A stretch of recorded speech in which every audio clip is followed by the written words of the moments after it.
Aloha, people of Earth. It is me, Jeremy Vaeni, and I come to you a sweaty, lazy mess.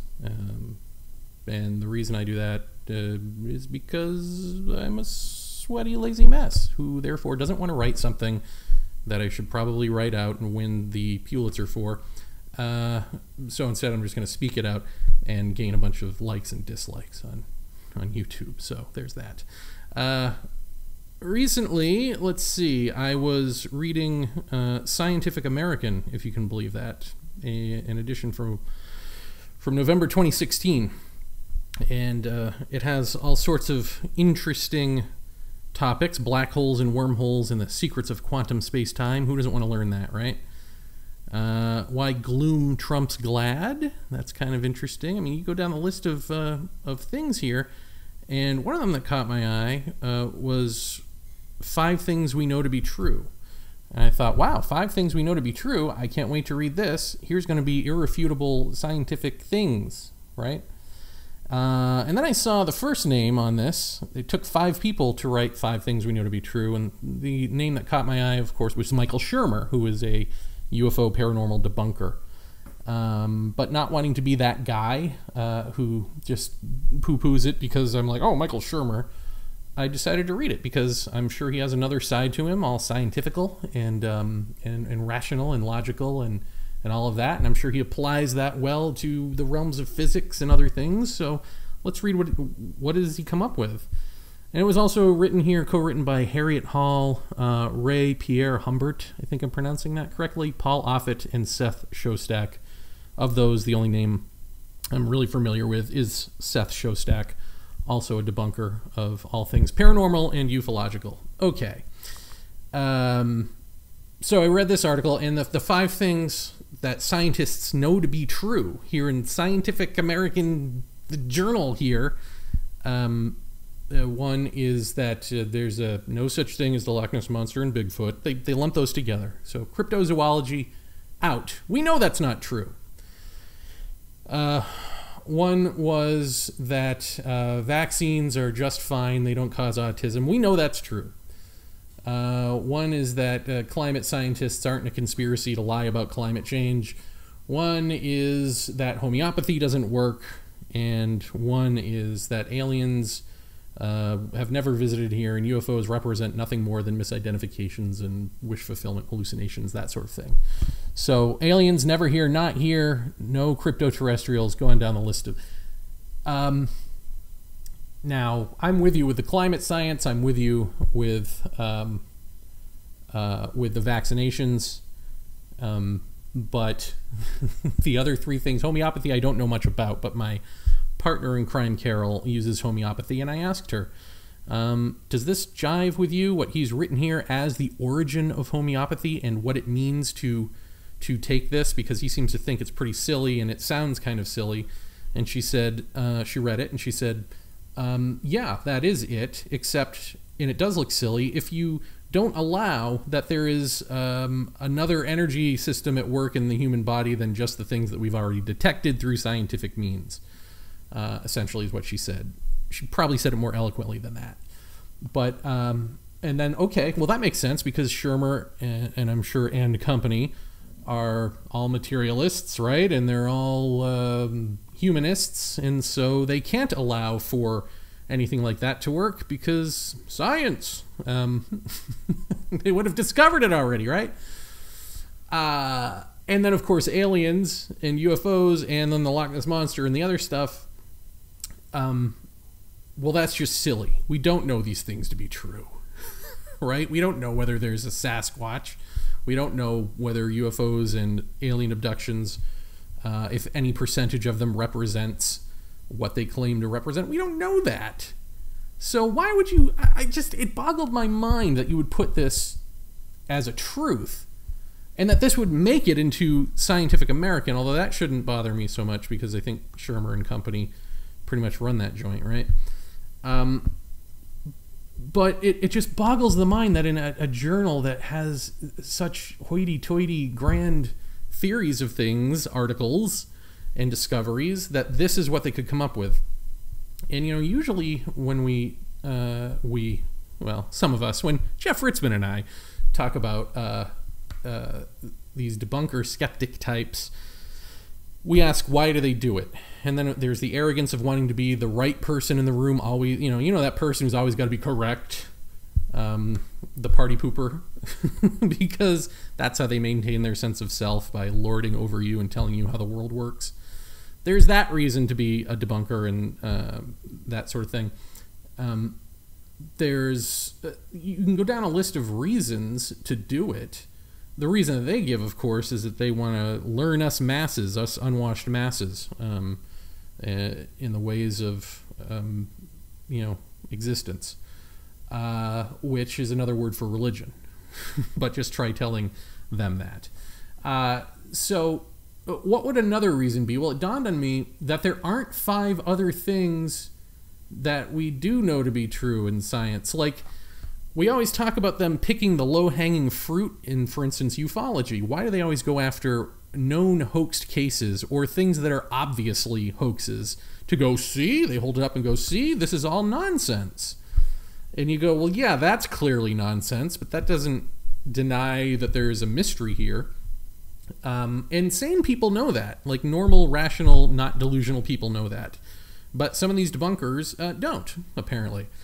And that's one thing. But then there's this other thing of holding up these entire categories of something in a scientific journal to say, we know these to be a truth, and going, like, holding up this other larger scale, transcendent, if you want to say, low-hanging fruit. Like, why would you hold up fringe topics and say, we know these to be false? Maybe it's because they don't know that anything is true. It just dawned on me that, like, right, all of physics is a bunch of theories. And they seem to work out mathematically, but competing theories seem to work out mathematically. Therefore, maybe nothing's real. You know what I mean? Like, what do they really know? Maybe not much. And so this is all they can actually hold up to say, we know this to be truth, and at least 3 of those things on that list are not true, are not things that they know to be true. It's nonsense. So I just wanted to point that out. But also, on the flip side, note that this is the same problem that believers of these things have. Not people who are open to the mystery of it, right? But true believers, which is they'll hold up anything and just say, this proves it. These things are real. So Shermer and company will hold up one bit of evidence and say, see, this proves it. It's not real. And then a believer will hold up another piece of evidence and say, see, this proves it. It's real. And it dawned on me that in that, with the believer side, you would think that CGI would have made it so that certain types of evidence, video evidence obviously, are sort of ignored more because they can be hoaxed. But instead it goes the other way. Instead, believers hold up things like, for instance, the Stan Romanek alien, the window hoax, or any YouTube video that is clearly computer-generated, or not computer-generated, I should say, clearly a hoaxed thing, video, or clearly a hoaxed photograph from before the digital age. And they'll go, see, what they say is, there's evidence or proof that these were not computer-generated images, right? Like the Stan Romanek alien in the window, they say, like, well, it's not CGI. We know this because of this, and this. Therefore, it's real. Or this UFO out here, well, we know it's not computer-generated because of the shadowing and the... And then they jump to, therefore, it's real. It's the same sort of broad brush, is that a word? It is now. Broad brush stroke that the skeptic debunkers use to say none of this stuff is real. And at the end of the day, the truth is we don't know what's real because it's a mystery. That's the whole point. But I also find it interesting as I'm reading Authors of the Impossible by Jeff Kripal, and he's going into like Charles Fort's story. And Charles Fort sounds an awful lot like George Hansen. And you can go down, there's the list of researchers from at least the 1800s who have looked at paranormal phenomena and seen that it takes place in a liminal state, betwixt and between, that it doesn't answer to answers, but it is real in its own terms. And if you can argue the rational argument against them and make that argument look silly because it doesn't make sense at the end of the day. That, for instance, someone 1 year in one country and in a completely other country another year would note that, like, their ceiling opened up and rocks fell from a hole. You know, like, really weird things like that. Like, if enough people from disparate parts of the world have that happen, it can no longer just be coincidence. How many coincidences have to happen before you have to go, maybe we don't know what this world is about. Maybe there are some things we haven't discovered yet about reality itself. But anyway, the point is, we've known this at least since the 1800s. So how does that type of thinking, that type of clarity about these subjects, elude the mainstream researchers and elude the debunkers? How does this happen? How does that stay fringe? How is it that the fringe of the fringe is actually the smart guy in the room? And we pretend like we've never heard it before. Like George Hansen, oh my God, what a revelation. Jacques Vallée, what a revelation. Terence McKenna's thoughts, what a revelation. Like, no, none of these are revelations. These have been around since the 1800s. And furthermore, they're hugely popular when they're spoken out loud. Like Charles Fort has best-selling books, right?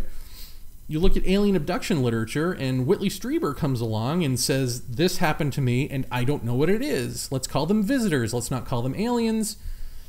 Communion, #1 bestseller. You look at TV shows like Lost. In television, the old axiom is that you can't have a show about nothing. Seinfeld. No, you can't have a show that is inconclusive, that doesn't telegraph everything, that doesn't dumb it down for you. And here's Lost, the smartest, most popular show ever.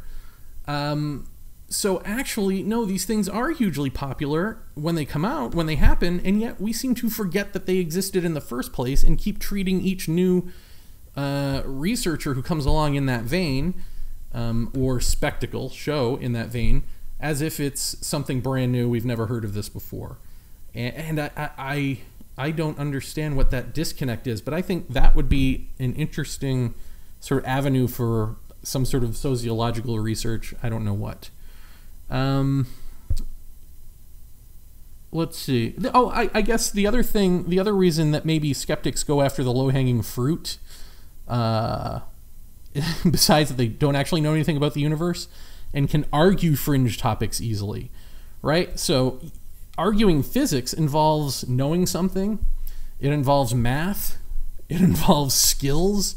It involves things that, a Shermer, for as smart and rational as he is, might be out of his league to actually argue. So better not to take a position on those things. Better to stick to, aliens and Bigfoot, where everyone else is just going to brush them off and go, ah, yeah, right. Good job, Michael. Pat, pat, pat. I mean, I wonder if those guys just get patted on the head by real scientists. I don't know.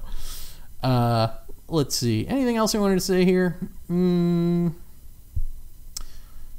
The inversion of how we interpret the validity of evidence in the age of CGI. Said that. Yeah, that's basically it.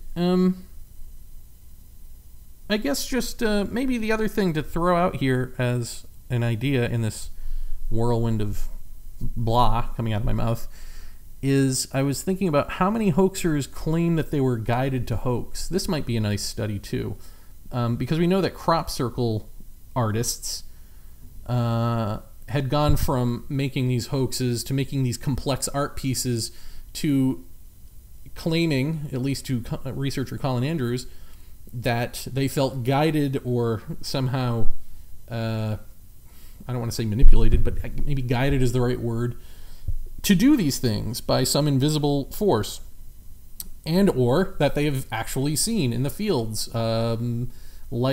unexplainable light balls and things like this. So maybe there's something to study there. Is it that the more complex the phenomenon, the more likely one is to feel guided to do it?